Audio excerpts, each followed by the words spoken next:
પ્રિય મિત્રો, એક વખત દેવર્ષિ નારદ નારાયણ નારાયણનો જાપ કરતા કરતા માતા લક્ષ્મી પાસે પહોંચ્યા. માતા લક્ષ્મીને દેવર્ષિ નારદ કહે છે, હે માતે, આજે પૃથ્વી પર ભ્રમણ કરતા મારા મનમાં એક અત્યંત મહત્વનો પ્રશ્ન ઊભો થયો છે અને તે શંકાનું સમાધાન મેળવવા હું આપના ચરણોમાં ઉપસ્થિત થયો છું. નારદના અવાજમાં ઉત્સુકતા અને સૌમ્યતા હતી. માતા લક્ષ્મી કમળાસન પર બિરાજમાન હતા. ચારે તરફ દિવ્ય પ્રકાશ, મધુર સુગંધ અને શાંતિનો પ્રવાહ હતો. માતા લક્ષ્મીએ સ્મિત કરીને કહ્યું, કહો દેવર્ષિ, શું જાણવા માંગો છો? નારદજીએ હાથ જોડીને મોટી વિનમ્રતાથી ઉત્તર આપ્યો, હે માતે, આજે પૃથ્વીલોક પર એક નગરમાંથી પસાર થતી વખતે મેં એક પિતાને પોતાની પુત્રીને કહેતા સાંભળ્યા, હવે તું માત્ર મારી દીકરી નથી, પણ તે ઘરની લક્ષ્મી છે. માતે, ત્યારે મારા મનમાં આ પ્રશ્ન ઊભો થયો કે માનવ સમાજ સ્ત્રીને ઘરની લક્ષ્મી શા માટે કહે છે? એની પાછળ શું રહસ્ય છે? શું ખરેખર સ્ત્રીમાં આપના જ ગુણો રહેલા હોય છે કે પછી તે માત્ર માનવીય ભાવનાઓનું એક સુંદર રૂપ છે? હે માતે, હું જાણવા માંગુ છું કે સ્ત્રીને ઘરની લક્ષ્મી શા માટે કહેવામાં આવે છે? આ ઉપાધિ કેવી રીતે બની અને કયા ગુણોને કારણે સ્ત્રી આપના સ્વરૂપ સમાન માનવામાં આવે છે? માતા, આપ સર્વજ્ઞ છો. આ શંકાને માત્ર આપ જ દૂર કરી શકો છો. નારદે પ્રણામ કર્યા અને મૌન થઈને માતા તરફ જોવા લાગ્યા. તેમની આંખોમાં જિજ્ઞાસા હતી અને સત્ય જાણવાની તીવ્ર ઈચ્છા પણ. માતા લક્ષ્મીના તેજોમય મુખ પર એક દિવ્ય સ્મિત ખીલી ઉઠ્યું. તેમણે કમળની જેમ કોમળ વાણીમાં કહ્યું, દેવર્ષિ, તમે આજે એક અત્યંત મહત્વનો પ્રશ્ન પૂછ્યો છે અને પૃથ્વીના માનવોને પણ તેનું રહસ્ય જાણવું આવશ્યક છે. કારણ કે સ્ત્રી ઘરની લક્ષ્મી છે, તે માત્ર એક વાક્ય નહીં પણ બ્રહ્માંડનું સત્ય છે. નારદજીએ આગળ પૂછ્યું, હે માતે, હું એ પણ જાણવા માંગુ છું કે સ્ત્રી જાતિની રચના કરતી વખતે ભગવાને કયા કયા એવા વિશેષ ગુણો આપ્યા જેના કારણે સ્ત્રી જાતિ પૂજનીય માનવામાં આવે છે? માતા લક્ષ્મીએ નારદ તરફ જોયું અને તેમની આંખોમાં એક વધુ ઊંડી દિવ્યતા પ્રગટ થઈ. તેમણે કોમળ ભાવથી કહ્યું, દેવર્ષિ, તમે આજે એવો પ્રશ્ન પૂછ્યો છે જેનો ઉત્તર માત્ર સ્ત્રીના સન્માનને જ નહીં પણ તેના દિવ્ય સ્વરૂપને સમજવાની શક્તિ આપે છે. સૃષ્ટિકર્તાએ જ્યારે સ્ત્રીની રચના કરી ત્યારે તેમાં એવા ગુણ સમાહિત કર્યા જે અન્ય કોઈપણ સૃષ્ટિમાં આપવામાં આવ્યા નથી. નારદ ધ્યાનપૂર્વક બેઠા રહ્યા, જાણે પોતે બ્રહ્માંડનું રહસ્ય સાંભળવાના હોય. માતા લક્ષ્મીએ કહેવાનું શરૂ કર્યું, હે નારદ, સ્ત્રીની રચના સામાન્ય જીવની રચના નથી. તેને સૃષ્ટિમાં તે સ્થાન આપવામાં આવ્યું છે જેના કારણે દેવતાઓ પણ તેની મહિમાનું સન્માન કરે છે. ભગવાને જ્યારે સ્ત્રીની રચના કરી ત્યારે તેના ભીતર 7 દિવ્ય ગુણ અને 5 અદ્ભુત સામર્થ્ય સમાહિત કર્યા જે તેને પૂજનીય, આદરણીય અને દિવ્ય બનાવે છે. નારદજીએ વિનમ્રતાથી પૂછ્યું, હે માતે, તે ગુણ કયા કયા છે? માતા લક્ષ્મીએ ઉત્તર આપ્યો, હે નારદ, હું તને તારા પ્રશ્નોના ઉત્તર ખૂબ વિસ્તારથી આપું છું. માતા લક્ષ્મીએ નારદ તરફ ગંભીર કરુણાથી ભરેલી દૃષ્ટિથી જોયું, જાણે તે આજે બ્રહ્માંડનું એક એવું રહસ્ય ખોલવા જઈ રહ્યા હોય જેને માત્ર તે જ જાણે છે. કમળની પાંખડીઓ જેવી તેમની વાણી હળવા પ્રકાશમાં ખીલી ઉઠી. હે દેવર્ષિ નારદ, એક સ્ત્રી એટલા માટે ઘરની લક્ષ્મી કહેવાય છે કારણ કે તેના ભીતર એ જ દિવ્ય ગુણ, એ જ કંપન, એ જ સાત્વિક તેજ અને એ જ રચનાત્મક ઊર્જા રહેલી છે જેનાથી સમગ્ર સૃષ્ટિનું સંચાલન થાય છે. આ વાત મનુષ્ય માત્ર પરંપરાથી કહે છે, પરંતુ આજે હું તમને તે ગૂઢ રહસ્ય જણાવું છું જે મારા અને સ્ત્રી સ્વરૂપ વચ્ચેનો અદૃશ્ય સંબંધ છે. નારદ મુનિ અત્યંત શ્રદ્ધાથી માતા તરફ જોવા લાગ્યા. તેઓ સમજી ગયા કે આજે તેઓ કોઈ સાધારણ વાત સાંભળવાના નથી. આજે સ્વયં મહાલક્ષ્મી સ્ત્રીની મહિમાના એ રહસ્યનો વિસ્તાર જણાવવા જઈ રહ્યા હતા જેને જાણીને દેવતાઓ પણ વિચલિત થઈ જાય. માતા લક્ષ્મીએ કહ્યું, નારદ, જ્યારે ભગવાને સૃષ્ટિની રચના કરી ત્યારે પુરુષને સામર્થ્ય આપ્યું પણ સ્ત્રીને શક્તિ આપી. પુરુષને બાહુબળ આપ્યું પણ સ્ત્રીને હૃદય આપ્યું. પુરુષને કર્તવ્ય આપ્યું પણ સ્ત્રીને કારણ આપ્યું. પુરુષને ક્ષમતા આપી પણ સ્ત્રીને કરુણા આપી. પુરુષને અસ્તિત્વ આપ્યું પણ સ્ત્રીને અસ્તિત્વને આગળ વધારવાની દિવ્ય કરામત આપી. નારદ મંત્રમુગ્ધ થઈને સાંભળતા રહ્યા. માતા લક્ષ્મી આગળ બોલ્યા, સ્ત્રીને લક્ષ્મી કહેવામાં આવે છે કારણ કે તે જ્યાં પણ પગ મૂકે છે ત્યાં માત્ર ધન નથી આવતું. ત્યાં ઊર્જા બદલાય છે, ત્યાં વાતાવરણ બદલાય છે, ત્યાં આશીર્વાદોની વર્ષા થવા લાગે છે, ત્યાં ઘર આશ્રય બની જાય છે અને પરિવાર વૃક્ષ બનીને ફળવા લાગે છે. નારદજીએ પૂછ્યું, માતે, આ કેવી રીતે સંભવ છે? માતા લક્ષ્મીએ સ્મિત કરીને કહ્યું, કારણ કે સ્ત્રીના દરેક ગુણમાં એક દિવ્ય તરંગ છે અને તેના દરેક વ્યવહારમાં એક આધ્યાત્મિક શક્તિ છે. તેમણે વિસ્તારથી સમજાવવાનું શરૂ કર્યું. 1. કરુણા, પ્રેમ અને ક્ષમાનું સાગર હૃદય. સ્ત્રીનું હૃદય માત્ર ધબકતું નથી, તે ભાવનાઓનો સાગર છે. આ સાગરમાં પ્રેમ પણ છે, કરુણા પણ છે, ક્ષમા પણ છે, ધૈર્ય પણ છે. આ જ 4 ગુણ સંસારને સંતુલિત રાખે છે. જ્યાં પ્રેમ હોય ત્યાં શત્રુતા ગળી જાય છે, જ્યાં કરુણા હોય ત્યાં પાપ સમાપ્ત થઈ જાય છે, જ્યાં ક્ષમા હોય ત્યાં પરિવાર તૂટતો નથી, જ્યાં ધૈર્ય હોય ત્યાં લક્ષ્મીનો સ્થાયી નિવાસ હોય છે. 2. વિકસિત છઠ્ઠી ઇન્દ્રિય અને વિવેક. સ્ત્રીનું મસ્તિષ્ક પુરુષની તુલનામાં ક્યાંય ઊંડું હોય છે. તેની છઠ્ઠી ઇન્દ્રિય અત્યંત વિકસિત હોય છે. તે ભાવ સમજી લે છે, જોખમને ઓળખી લે છે અને ઘરના સુખ દુઃખના સ્પંદનોને ગ્રહણ કરી લે છે. આ શક્તિ તેને જન્મથી મળી છે. તેની મનોદશામાં તરલતા છે. તે રોઈ શકે છે, હસી શકે છે, ઝૂકી શકે છે અને આ તમામ અવસ્થાઓમાં સૌંદર્ય દેખાય છે. કારણ કે તે તૂટતી નથી, વિખરતી નથી, બસ વહે છે અને વહેવું જ જીવનનો નિયમ છે. આ વહેણમાં જ સૌભાગ્ય છે, એમાં જ સમૃદ્ધિ છે. 3. દેવતાઓ કરતાં પણ મોટી સહનશીલતા, સહનશક્તિ. સ્ત્રીની સહનશીલતા દેવતાઓથી પણ ચઢિયાતી છે. તે કષ્ટોને પોતે પી લે છે અને મીઠાશ સંસારને આપી દે છે. તેની સહનશીલતાથી જ ઘર ઊભું રહે છે. તે અપમાન સહન કરે છે પણ પરિવારને તૂટવા દેતી નથી. તે સંઘર્ષ સહન કરે છે પણ બાળકો દુઃખી ન થાય તેનો પ્રયાસ કરે છે. આ ગુણ મારા ભીતર પણ છે. લક્ષ્મી હોવાનો અર્થ જ છે સ્થિર ધન, સ્થિર ઊર્જા, સ્થિર શાંતિ અને સ્થિરતા માત્ર સહનશીલતાથી મળે છે. 4. અસાધારણ ત્યાગનો ભાવ. સ્ત્રીમાં ત્યાગનો ભાવ અસાધારણ છે. તેનો દરેક દિવસ ત્યાગ છે. ઊંઘનો, ભોજનનો, ઈચ્છાઓનો, પોતાના સપનાઓનો, પોતાના આરામનો. તે પોતાના અહંકારનો પણ ત્યાગ કરી દે છે, માત્ર ઘરનું સુખ જાળવી રાખવા માટે. ત્યાગ માત્ર કર્મ નથી, તે એક દિવ્ય ઊર્જા છે. જ્યાં ત્યાગ છે ત્યાં લક્ષ્મીનો વાસ અનિવાર્ય છે. 5. સૌભાગ્યનો આધાર, મધુર વાણી અને સ્પર્શ. તમે જાણો છો નારદ, સ્ત્રીનો સ્વર જ સૌભાગ્યનું કારણ છે. તેની વાણી નરમ હોય તો ઘરમાં સૌમ્યતા હોય છે. તેની વાણી કઠોર હોય તો ઘરમાં અશાંતિ ઊભી થાય છે. એટલા માટે મેં સ્ત્રીને મધુર વાણીનું વરદાન આપ્યું છે. તે બોલતી નથી, તે ઘરમાં સ્પંદન ઓગાળે છે. તેનો સ્પર્શ ઔષધિ છે. માનો હાથ માથા પર લાગે તો ડર શાંત થઈ જાય છે. પત્નીનો સ્પર્શ થાકેલા યાત્રી માટે ધર્મ સમાન છે. બહેનનો સ્પર્શ સુરક્ષા આપે છે. દીકરીનો સ્પર્શ આશીર્વાદ જેવો લાગે છે.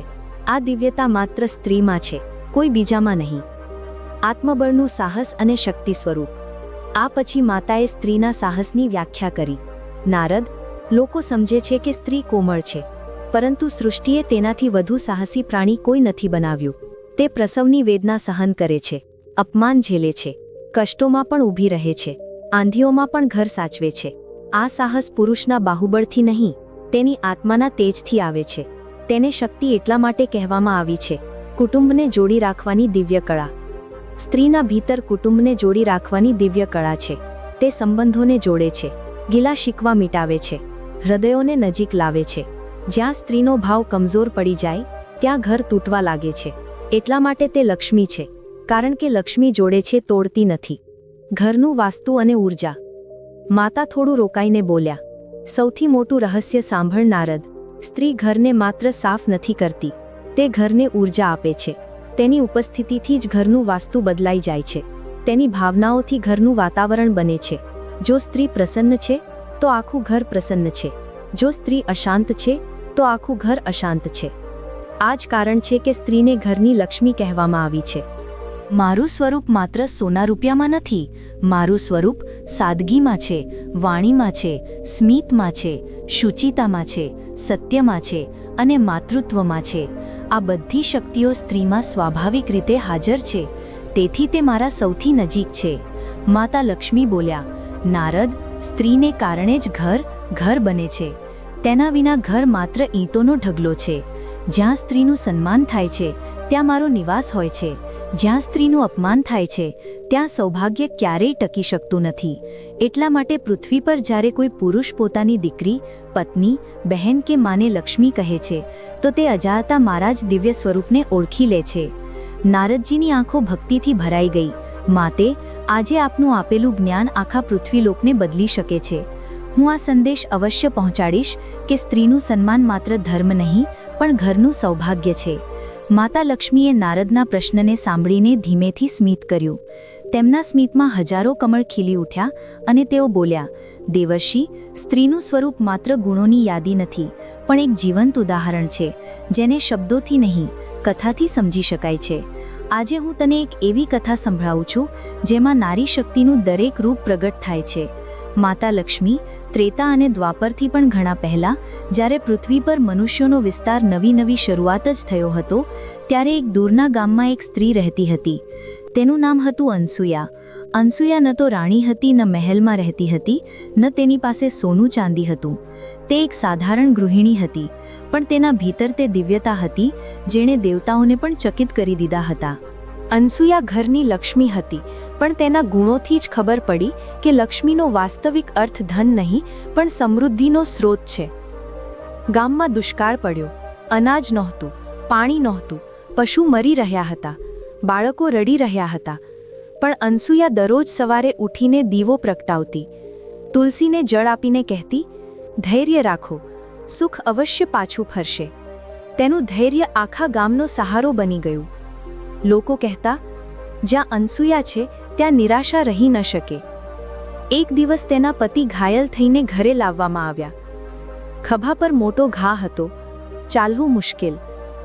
અનસૂયાએ ફરિયાદ કર્યા વિના, થાક્યા વિના 3 મહિના સુધી તેમની સેવા કરી. ક્યારેક પાટો બાંધ્યો, ક્યારેક ઔષધિ બનાવી, ક્યારેક રાતભર જાગીને તેમના શ્વાસ જોતી રહી. ગામની સ્ત્રીઓએ કહ્યું, તમારો ત્યાગ ભગવાનનું રૂપ છે. અનસૂયા હસીને કહેતી, ત્યાગ નહીં, આ મારો ધર્મ છે. માતા લક્ષ્મી બોલ્યા, નારદ, આ જ સ્ત્રીનો તે ગુણ છે જે ઘરને તૂટવાથી રોકે છે. ત્યાગ જ લક્ષ્મીનું સ્વરૂપ છે. એક દિવસ ગામમાં એક અનાથ બાળક આવ્યો. રડતો, ભૂખ્યો, ડરેલો. અનસૂયા તેને ઘરે લઈ આવી. પોતાના બાળકો સાથે બેસાડીને ખવડાવ્યો અને રાતે તેના માથા પર હાથ ફેરવતા બોલી, હવે તું મારું જ સંતાન છે. તેના આ કાર્યથી ગામમાં કહેવાયું, અનસૂયાનું હૃદય ધરતી જેવું વિશાળ છે. સ્ત્રી પોતાના પ્રેમથી બીજાના દુઃખને પોતાનું બનાવી લે છે. આ જ કરુણા લક્ષ્મીની અસલી ઓળખ છે. ગામમાં એક દિવસ મોટો વિવાદ થયો. 2 પરિવારો ખેતરની સીમાને લઈને લડી પડ્યા. મામલો વધતા હિંસા સુધી પહોંચી શકતો હતો. ગામવાળાઓએ અનસૂયાને બોલાવી. તેણે માત્ર પોતાના મધુર શબ્દો, તર્ક અને શાંત બુદ્ધિથી બંને પરિવારોને સમજાવ્યા. તેણે આખો મામલો ઉકેલી દીધો. લોકો દંગ રહી ગયા. તેમણે કહ્યું, આ સ્ત્રી પાસે તે બુદ્ધિ છે જે પુરોહિતોમાં પણ નથી. સ્ત્રી માત્ર દિલથી નથી વિચારતી, તેના ભીતર એવો વિવેક હોય છે જે સમાજને પણ દિશા આપી શકે છે. એક રાતે ડાકુ ગામમાં ઘૂસી આવ્યા. બધા લોકો ડરીને છુપાઈ ગયા. અનસૂયા એકલી દરવાજા પર ઊભી રહી ગઈ. તેને ડાકુઓને કહ્યું, જે જોઈએ તે લઈ જાઓ, પણ કોઈને હાથ ન લગાવતા. તેની આંખોમાં એવું સાહસ હતું કે ડાકુઓએ માથું ઝુકાવી દીધું અને પાછા ફર્યા. ગામમાં કહેવાયું, આજે અમે તેના ભીતર માં દુર્ગાને જોઈ. નારદ, પુરુષનું સાહસ બાહુબળ છે, પણ સ્ત્રીનું સાહસ આત્મબળ છે. જે આત્મબળમાં જીતે તે સંસારની દરેક શક્તિને જીતે. ગામની સ્ત્રીઓ કહેતી, અનસૂયાના ઘરમાં પ્રવેશતા જ મન શાંત થઈ જાય છે. ખબર નહીં કેમ. નારદ, સ્ત્રીના ભાવ ઘરની ઊર્જા બનાવી દે છે. તે પ્રસન્ન હોય તો ઘર સ્વર્ગ છે, તે દુઃખી હોય તો ઘર પતન તરફ જાય છે. તેની મનોદશા જ ગૃહિણી લક્ષ્મીની અસલી શક્તિ છે. તેના ઘરમાં ક્યારેય ઝઘડો ન થયો. જો કોઈ દિવસ બાળકો ઝઘડતા તો તે હસીને કહેતી, ક્રોધ જળની જેમ છે, વહેવા દો પણ દિલમાં રહેવા ન દો. આ વાક્ય આખા ગામનું સૂત્ર બની ગયું. સ્ત્રીઓ કહેતી, અનસૂયાએ અમને શીખવ્યું કે ઘર ચલાવવું ધનથી નહીં, સ્વભાવથી હોય છે. તેનો પતિ કહેતો, આ ઘરની અસલી સંપત્તિ આ સ્ત્રી છે. તેના વિના આ ઘર નહીં, બસ દિવાલો છે. લોકોએ જોઈ લીધું કે ઘરની સમૃદ્ધિ તેના આવ્યા પછી વધી. બાળકોનું ભાગ્ય તેના હાથોથી નિખર્યું અને રોગ શોકથી ઘર દૂર થઈ ગયું. અને ત્યારે ગામના વૃદ્ધોએ કહ્યું, આ સ્ત્રી નહીં, આ લક્ષ્મી છે, જે આવી અને ઘરને સ્વર્ગ બનાવી દીધું. માતા લક્ષ્મી બોલતા બોલતા શાંત થયા. પછી તેમણે નારદ તરફ જોયું અને કહ્યું, દેવર્ષિ, અનસૂયા જેવી સ્ત્રી દુનિયાના દરેક ઘરમાં જન્મ લે છે. તે કોઈ મહેલમાં નહીં, કોઈ સાધારણ ઝૂંપડીમાં પણ પેદા થઈ શકે છે. સ્ત્રીને લક્ષ્મી એટલા માટે કહેવામાં આવે છે કારણ કે તેના ભીતર ધૈર્ય છે, ત્યાગ છે, સહનશીલતા છે, કરુણા છે, શક્તિ છે, વિવેક છે અને પ્રેમ છે. આ બધા ગુણ મારામાંથી નીકળ્યા છે. સ્ત્રી મારો અંશ છે અને ઘર તેની ઉર્જાથી સમૃદ્ધ થાય છે. નારદજીની આંખોમાં ચમક આવી ગઈ. તેમણે હાથ જોડીને કહ્યું, માતે, આપની આ કથા સૃષ્ટિ માટે ઉપદેશ છે. માતા લક્ષ્મીએ નારદ તરફ જોયું અને તેમની આંખોમાં એક વધુ ઊંડી દિવ્યતા પ્રગટ થઈ. તેમણે કોમળ ભાવથી કહ્યું, દેવર્ષિ, ભગવાને જ્યારે સ્ત્રીની રચના કરી ત્યારે તેમાં એવા ગુણ સમાહિત કર્યા જે અન્ય કોઈ પણ સૃષ્ટિમાં આપવામાં આવ્યા નથી. નારદ ધ્યાનપૂર્વક બેઠા રહ્યા, જાણે પોતે બ્રહ્માંડનું રહસ્ય સાંભળવાના હોય. માતા લક્ષ્મીએ કહેવાનું શરૂ કર્યું. માતા લક્ષ્મી કહે છે, હે નારદ, સ્ત્રીની રચના સામાન્ય જીવની રચના નથી. તેને સૃષ્ટિમાં તે સ્થાન આપવામાં આવ્યું છે જેના કારણે દેવતાઓ પણ તેની મહિમાનું સન્માન કરે છે. ભગવાને જ્યારે સ્ત્રીની રચના કરી ત્યારે તેના ભીતર 7 દિવ્ય ગુણ અને 5 અદ્ભુત સામર્થ્ય સમાહિત કર્યા જે તેને પૂજનીય, આદરણીય અને દિવ્ય બનાવે છે. નારદજીએ વિનમ્રતાથી પૂછ્યું, હે માતે, તે ગુણ કયા કયા છે? નારદ, ભગવાને સ્ત્રીને જન્મ આપવાની શક્તિ આપી. આ શક્તિ ત્રણેય લોકમાં કોઈ અન્ય જીવને નથી મળી. સૃજન તે જ કરી શકે જેના ભીતર દિવ્યતા હોય. તેથી સ્ત્રી જનની છે અને જનની હોવું પોતે જ પૂજનીયતાની ચરમ અવસ્થા છે. પાલન શક્તિ. જીવને જન્મ આપવો એક શક્તિ છે, પરંતુ તેને પોષણ આપવાની, ભાવના આપવાની, સંસ્કાર આપવાની શક્તિ માત્ર સ્ત્રીને જ મળી છે. હું પોતે પાલન કરનારી છું અને આ જ શક્તિ સ્ત્રીમાં પ્રત્યક્ષ રૂપે રહેલી છે. કરુણા શક્તિ. સ્ત્રીના હૃદયમાં કરુણાનો તે ભંડાર છે જે દેવતાઓના હૃદયમાં પણ દુર્લભ છે. જ્યાં કરુણા હોય છે ત્યાં જ ધર્મ અને લક્ષ્મીનો નિવાસ હોય છે. ધૈર્ય શક્તિ. સ્ત્રીમાં ધૈર્ય તે મહાસાગર જેવું છે જે દરેક તોફાનને શાંત કરી દે છે. ભગવાને તેને આ શક્તિ એટલા માટે આપી જેથી તે પરિવાર, સમાજ અને જીવનને સંતુલિત રાખી શકે. ધૈર્યનો આ જ ગુણ તેને પૂજનીય બનાવે છે. ત્યાગ શક્તિ. હે નારદ, પૃથ્વી પર કોઈ પણ જીવને ત્યાગની તે ક્ષમતા નથી આપવામાં આવી જે સ્ત્રીને આપવામાં આવી છે. તે બાળકો માટે ત્યાગ, પિતા માટે ત્યાગ, પતિ માટે ત્યાગ, ઘર માટે ત્યાગ, ધર્મ માટે ત્યાગ, આ બધું કોઈ અભિમાન વિના કરે છે. ત્યાગ જ દિવ્યતાનો આધાર છે. ક્ષમા શક્તિ. સ્ત્રીની ક્ષમા શક્તિ દેવતાઓથી પણ અધિક હોય છે. ક્ષમા તે શક્તિ છે જે પાપને ભસ્મ કરી દે છે અને ઘરમાં ફરી સુખનો દરવાજો ખોલી દે છે. ક્ષમાનું હૃદય જ્યાં હોય ત્યાં હંમેશા શાંતિ રહે છે. પ્રેમ શક્તિ. ભગવાને સ્ત્રીના ભીતર નિષ્કામ પ્રેમની શક્તિ રાખી છે. એવો પ્રેમ જેમાં અધિકાર નહીં, દંભ નહીં અને શરત નહીં, માત્ર સમર્પણ હોય. આ પ્રેમ દેવત્વનું સૌથી મોટું સ્વરૂપ છે. નારદે શ્રદ્ધાથી માથું ઝુકાવી દીધું, પરંતુ તેમના ભીતર એક બીજો પ્રશ્ન જાગ્યો. નારદજીએ કહ્યું, હે માતે, આ ગુણ તો દિવ્ય છે. શું સ્ત્રીને કોઈ વિશેષ સામર્થ્ય પણ આપવામાં આવ્યા છે?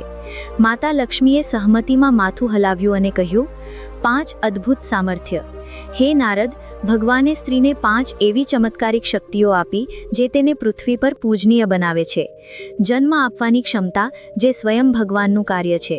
કર્મોની રક્ષા કરવાની ક્ષમતા, તે ઘરની પુણ્ય ઉર્જા વધારે છે. ધનને સ્થિર રાખવાની ક્ષમતા, તે લક્ષ્મીને સ્થિર કરે છે. દોષ શમનની ક્ષમતા, તેનું હૃદય ઘરમાંથી નકારાત્મકતાને દૂર કરે છે. પરિવારને જોડવાની દુર્લભ કળા, સંબંધોને ટકાવી રાખવા માત્ર સ્ત્રીનો ગુણ છે. માતા લક્ષ્મીએ ગહન વાણીમાં કહ્યું, દેવર્ષિ, આ ગુણો અને શક્તિઓને કારણે જ સ્ત્રીને પૂજનીય, દિવ્ય અને આદરણીય માનવામાં આવી છે. તેની રચનામાં ભગવાને પોતાની કરુણા, પોતાની સૃજન શક્તિ અને પોતાની દિવ્યતાનો સાક્ષાત અંશ ભેળવી દીધો છે. એટલા માટે તે માત્ર માનવ નહીં, એક દિવ્ય અસ્તિત્વ છે. નારદ મુનિએ બંને હાથ જોડીને કહ્યું, માતે, આજે આપે મારા મનનું તે રહસ્ય ખોલી દીધું જે આખા સંસારને જાણવું જોઈએ. હું પૃથ્વી પર જઈને મનુષ્યોને જણાવીશ કે સ્ત્રીનું સન્માન કરવું માત્ર કર્તવ્ય નહીં પણ ધર્મ છે, કારણ કે જ્યાં સ્ત્રીનું સન્માન થાય છે ત્યાં આપનો નિવાસ હોય છે. માતા લક્ષ્મીએ સ્મિત કર્યું અને વરદહસ્ત ઊંચો કર્યો. જાઓ નારદ, અને મનુષ્યોને આ સંદેશ આપો, સ્ત્રીનું સન્માન કરો, કારણ કે તે મારા જ ગુણોનું પ્રતિબિંબ છે. મિત્રો, આજે તમે જાણ્યું કે સ્ત્રીમાં તે કયા કયા દિવ્ય ગુણ છે જેના કારણે તેને જન્મ જન્માંતરથી ઘરની લક્ષ્મી કહેવામાં આવી છે. તે માત્ર પરિવારનો હિસ્સો નહીં, પણ આખા ઘરનું સૌભાગ્ય, શાંતિ અને સમૃદ્ધિનો આધાર છે. જો આ જ્ઞાને તમારા મનને સ્પર્શ કર્યો હોય તો કૃપા કરીને વિડીયોને લાઇક, શેર અને કમેન્ટ કરી પોતાનો આશીર્વાદ જરૂર આપો. તમારી એક એક કમેન્ટથી અમારો ઉત્સાહ વધુ વધે છે. મિત્રો, તે પળને જરા યાદ કરો. જો નારી ન હોત તો શું તમારો જન્મ સંભવ હોત? શું તમે આ ધરતી પર પગ પણ મૂકી શક્યા હોત? નારી જ જીવનનો માર્ગ છે. નારી જ સૃષ્ટિની જનની છે. એટલા માટે મિત્રો, તમારા સૌને વિનમ્ર નિવેદન છે, સ્ત્રીનું સન્માન કરો, કારણ કે જ્યાં નારીનું સન્માન થાય છે ત્યાં જ સાચી લક્ષ્મીનો વાસ હોય છે. વિડિયો અંત સુધી જોવા માટે તમારો ખૂબ ખૂબ આભાર. જય શ્રી કૃષ્ણ, જય માતા લક્ષ્મી. ધન્યવાદ.